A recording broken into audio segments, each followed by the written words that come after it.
पोहोचल्या नव्हत्या।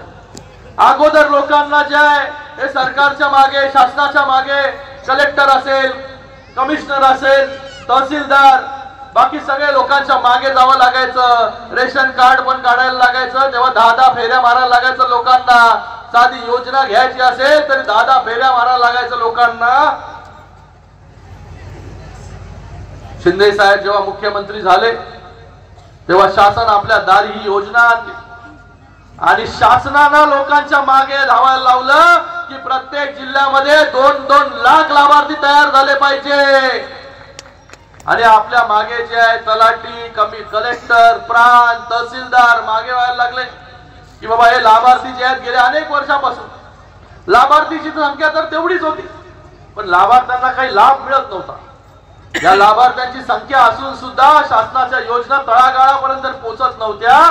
त्या तळागाळापर्यंत योजना पोहोचवण्याचं काम शिंदे साहेबांनी केलं म्हणून एकेका जिल्ह्यामध्ये 2-2 लाख लाभार्थी जे आहे ह्या तयार झाले। त्यानंतर आली लाडकी बहीण योजना, तिने तर एकदम कमाल करून टाकली आणि लाडक्या बहिणींनी जे 2.5 वर्षामध्ये काम झालं त्याच्यामुळे मोठ्या मताधिक्याने पुन्हा महायुतीचं सरकार जे आहे निवडून दिलं। ही कमाल आपली, ही ताकद लाडक्या बहिणींची आहे, ही कमाल जी आहे शेतकऱ्यांची, आपल्या सगळ्यांची। पुन्हा ती कमाल जी आहे ती आता आपल्या नगर परिषदेच्या निवडणुकीमध्ये करायची आहे आणि सगळीकडे चांगली परिस्थिती आहे। सगळीकडे परिस्थिती जी आहे चांगली आहे।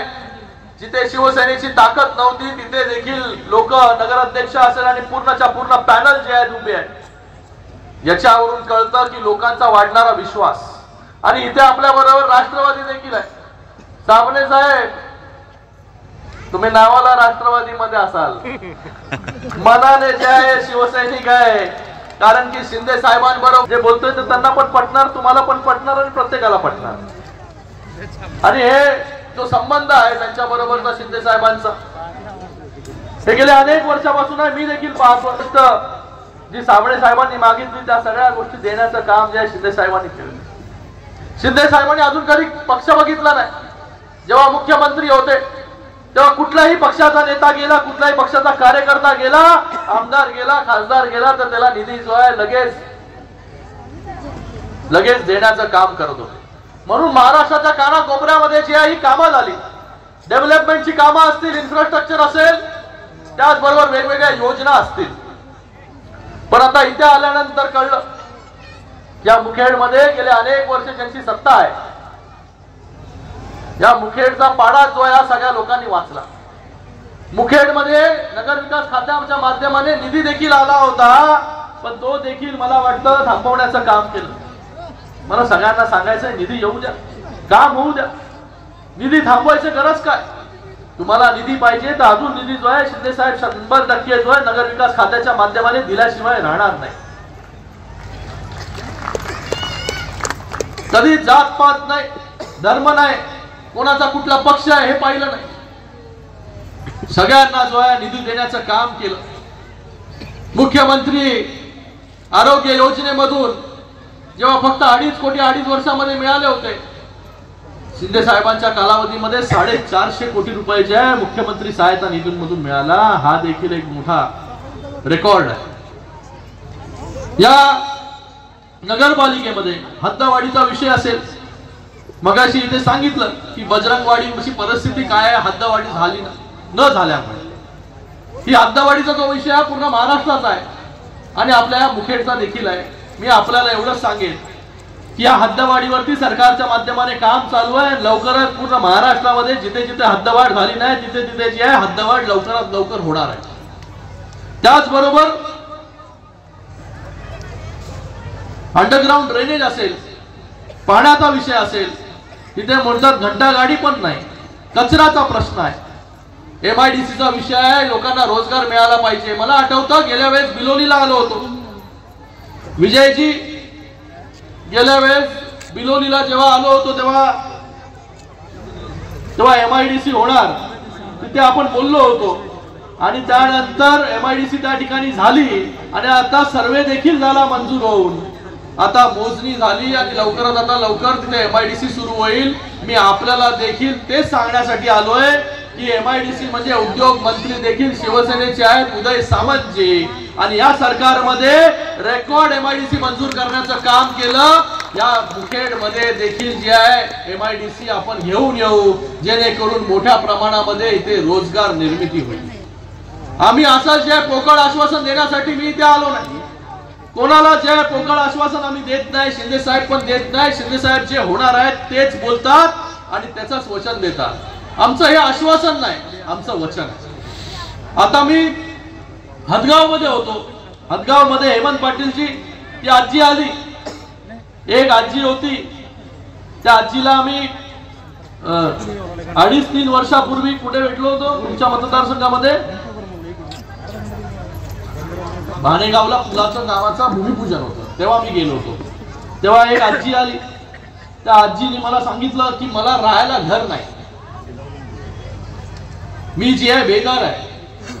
तर त्यावेळेस हेमंत पाटीलजींना आमच्या बाबूराव जे आता आमदार झालेले आहेत त्यांना सांगितलं बाबा या आजींना जे आहे घर बांधून आपण दिलं पाहिजे शिवसेनेच्या माध्यमाने. तर तो विषय नंतर मी बाबूरावांना सांगितलं, हेमंत पाटीलजींना आठवण पण करून दिली, तर ते कामाला लागले. नंतर आज 2.5-3 वर्षानंतर तीच आजी जी आहे हदगाव मध्ये आज सभा होती, तिथे एक हार घेऊन आली, ₹1.25 रुपयाचा हार घेऊन आली आणि ती शोधत शोधत आली की शिंदे साहेबांना मला जे आहे धन्यवाद बोलायचं आहे का, कारण की जे बोलले होते ते करून दाखवण्याचं काम जे आहे आपल्या शिवसैनिकांनी केलं. मी आजीला बोललो, आजी मी तर काही केलं नाही, मी फक्त आमच्या पदाधिकाऱ्यांना, खासदारांना, आमदारांना तिथे सांगितलं की असं असं काम झालं पाहिजे, तर हार जो तू आहे हा हार त्यांच्या गळ्यामध्ये टाक. तर तिला हे सगळं एक्सप्लेन केलं, मी सांगितलं. पण ती बोलली सांगितलं तुम्ही सांगितल्यामुळे माझं घर झालं, हार जो आहे हा तुम्हालाच घालणार मी. म्हणजे बघा आज जनता जी आहे प्रत्येक गोष्टीची जी आहे जाणीव ठेवत असते. तशीच जाणीव जी आहे लाडक्या बहिणींनी दाखवली, केली आणि या महायुतीचं सरकार रेकॉर्ड तोड मतांनी जे आहे निवडून दिलं. मी आपल्या सगळ्यांना इतकं सांगण्यासाठी आलो की आज मुखेडमध्ये आम्ही आलोय. मुखेडच्या ज्या ज्या समस्या आहेत आता मी बघितले, रस्ते बघितले, सगळ्याच गोष्टी बघितल्या येताना. तर आपल्या सगळ्यांना फक्त पोकळ आश्वासनं देण्यासाठी नाही आलो, पुन्हा पुन्हा आपल्याकडे आम्हाला यायचं आहे. तर आपल्या सगळ्यांना एवढंच आश्वासित करण्यासाठी आलो की मुखेडच्या ज्या ज्या समस्या आहेत, मुखेडला जो जो निधी लागेल हा सर्व निधी देण्याचं काम जे आहे नगर विकास विभागाच्या माध्यमाने माननीय उपमुख्यमंत्री एकनाथजी शिंदे साहेब 100% नाही 200% करतील. आणि जी MIDC आपल्याला गरजेची आहे ती MIDC देखील लवकरात लवकर आपण मंजूर करू आणि तिकडे काम सुरू करू. मला आपल्या सगळ्यांना एवढंच सांगायचं आहे की आपण येणाऱ्या 2 तारखेला जे आहे मुखेड असेल, बिलोली, कोंडलवाडी आणि देगलूर या सर्वच्या सर्व जागांवरती शिवसेना आणि त्याचबरोबर मित्र पक्षांचे जे जे उमेदवार उभे आहेत या सर्व उमेदवारांना मोठ्या मताधिक्याने जे आहे आपण निवडून द्या. आपल्या भविष्यासाठी, आपल्या मुलाबाळांच्या भविष्यासाठी चांगल्या शाळा झाल्या पाहिजे, चांगले हॉस्पिटल झालं पाहिजे, चांगलं कॉलेज झालं पाहिजे. प्रत्येक शहरामध्ये जो आहे या सगळ्या योजना ज्या आहेत, पायाभूत सुविधा ज्या आहेत या उभ्या राहिल्या पाहिजे. गटर, मीटर, वॉटर याच्या पलीकडे जाऊन विचार केला पाहिजे. ही सगळी कामं जी आहेत ती ग्रामपंचायतीची आहेत. आज जे आहे नगरपालिका असेल, महापालिका असेल, इतका मोठा निधी जो आहे आपल्याला मिळत असतो. मगाशी मी म्हणालो की पाथरीमध्ये गेलो, परतूर मध्ये गेलो, हदगाव मध्ये गेलो, तिथे एक नगरसेवक पण नाही, नगराध्यक्ष नाही, कोण नाही. तरी देखील शिंदे साहेबांच्या माध्यमाने 350 कोटी रुपयाचा निधी आजपर्यंत तिकडे देण्याचं काम केलेलं आहे. हे कधी अगोदर होत नव्हतं, महाराष्ट्राच्या इतिहासामध्ये पहिल्यांदा होतंय आणि पहिल्यांदा झालेलं आहे.